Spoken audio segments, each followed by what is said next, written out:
So we're looking at a Whirlpool Duet. I'm pretty sure it works on most Whirlpools. We're going to test our moisture sensor right here. This is the moisture sensor, these two bars. As you can see there, these two metal bars. Pretty basic, they just test like conductivity. So this dryer, you put in automatic mode and the clothes still seem to be wet. But in order to test, we gotta hit more time, less time, more time, less time. And you'll get into this little mode. Should say eighths there actually. I already did this, so I think that's why that's the revision number of the software. But it should say eighths right there. And then all you have to do is touch these two bars between your fingers. Don't worry, it won't shock you or nothing.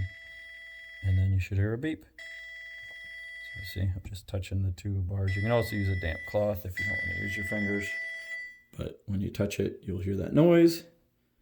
And you'll see that. Okay, now you should be able to see this better. So there's our two sensors right there. And see, it's weird. Okay. This one seems kind of pushed in a little more than the other.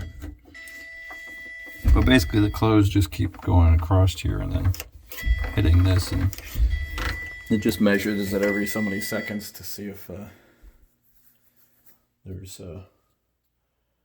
moisture or not. Take a little rag here. Rag on there. Let's see if it's dry part.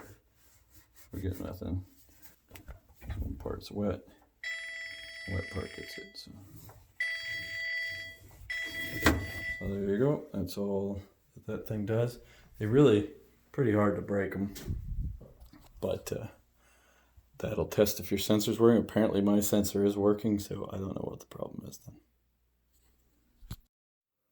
So hope that helps you test yours out. I don't really see any way they can break very well, but there's a link in the description to buy a new one if you need it.